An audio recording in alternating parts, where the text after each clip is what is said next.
कुछ समय पहले हम मित्र मिलकर डिस्कशन कर रहे थे आपस में।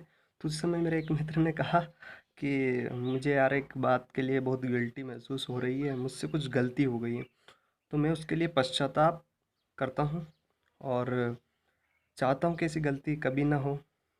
तो मैं थोड़ा सा मुस्कुराया और कहा कि यार दोस्तों, हम जब कोई भी शब्द का प्रयोग करते हैं, जैसे पश्चाताप है, प्रायश्चित है, इस प्रकार के शब्दों का जब प्रयोग करते हैं तो हम बहुत बड़ी मिस्टेक कर बैठते हैं। अर्थ का अनर्थ हो जाता है कभी कभी, क्योंकि कुछ सूक्ष्म अंतर होते हैं शब्दों में। एक होता है प्रायश्चित और एक होता है पश्चाताप।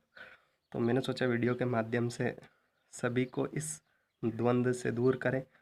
क्योंकि देखिए आप, पश्चाताप और प्रायश्चित लगते सेम, उनका स्वरूप आकृति में हमें थोड़ा समानता अनुभव होती है, एहसास होती है, किंतु उनमें बहुत अंतर है।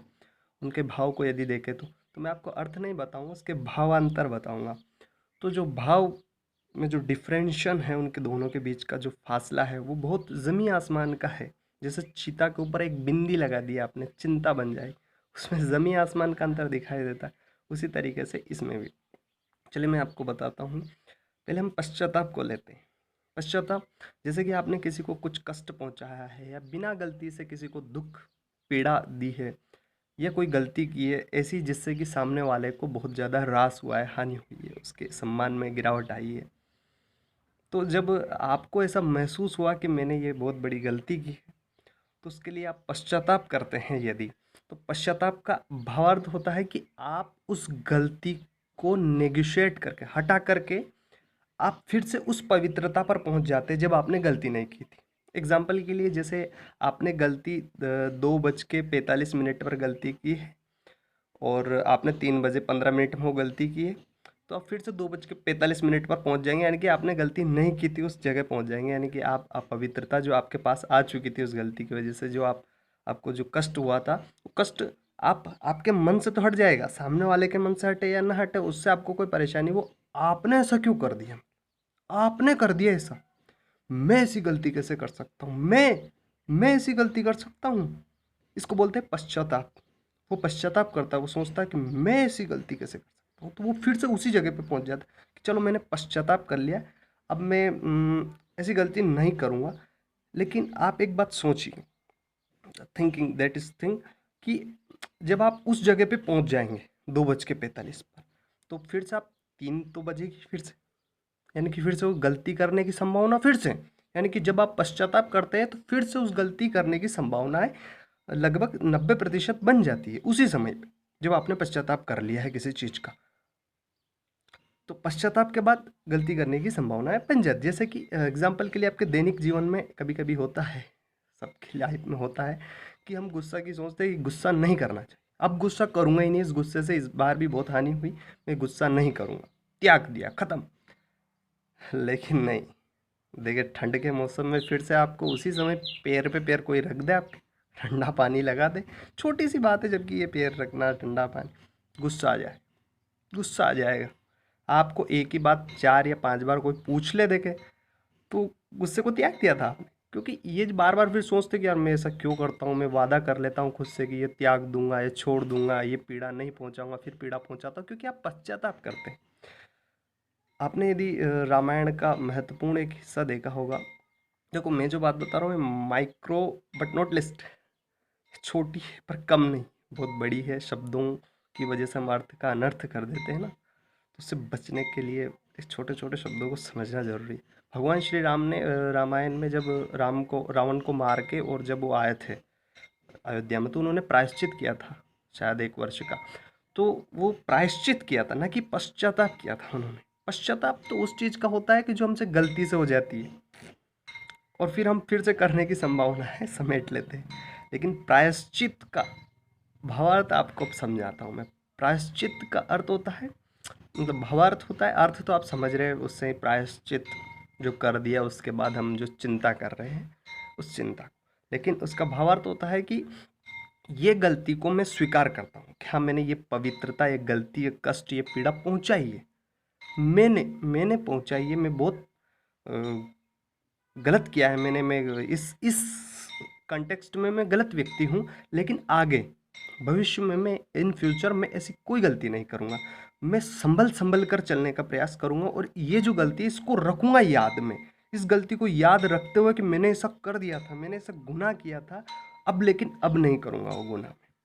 इस गुनाह को रखूँगा याद, तभी तो आगे का गुनाह होने की संभावना समाप्त होगी। अगर मैं इस गुनाह को समाप्त कर दूँ, मैं ऐसा कर ही नहीं सकता, मैं ऐसा कैसे कर सकता हूँ, पश्चाताप कर लिया मैंने, तो होने की संभावना है। तो दैट इज मीन कि प्रायश्चित कीजिए यदि ये कोई किसी को कष्टदायी पीड़ा प्रदान की है आपने तो नॉट पश्चाताप। और जो गिल्टी का भाव होता है ना, वो भाव तभी आना चाहिए जब आप उसमें सुधारात्मक मेजरमेंट्स उपयोग कर सकें। जब तक आप वो उपाय नहीं सुझा सकते ना, तो उस भाव को महसूस अंदर से कीजिए, आप उसको अभिव्यक्त, expressed not expressed, this guilty feelings. Okay, क्योंकि लोग वो कहते हैं ना, कबीर का एक दोहा है कि रहीमन धागा प्रेम का मत तोड़ो चटकाए, टूटन ते फिर न जुड़े, जुड़े तो गांठ पड़ जाए।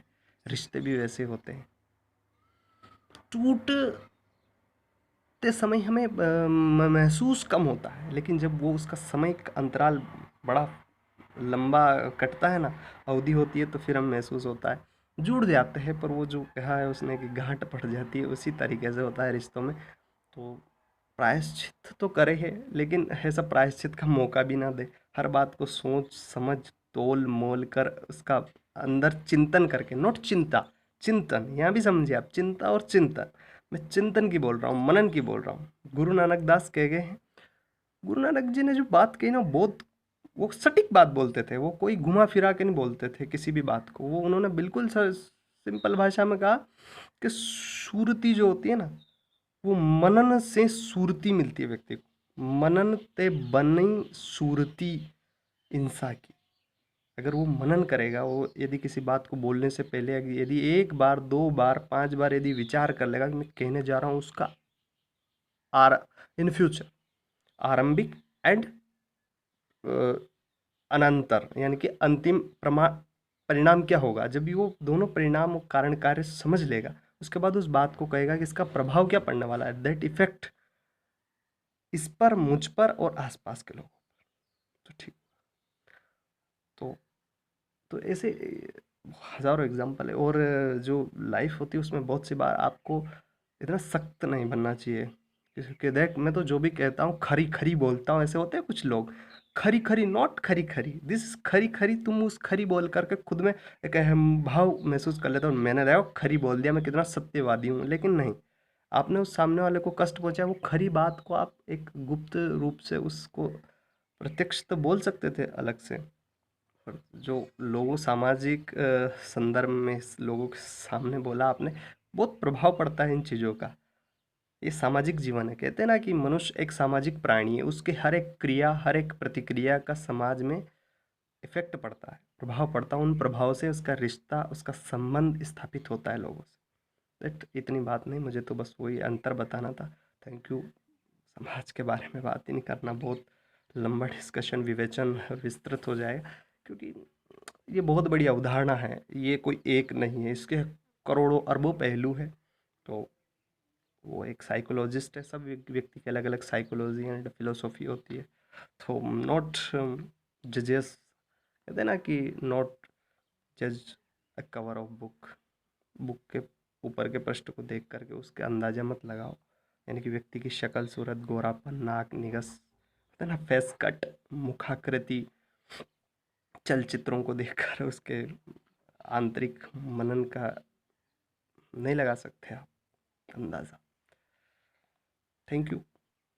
जानिए पहचानिए, सीरत बढ़ाइए, सूरत तो ईश्वर ने जो दी है वही रहेगी। Thank you.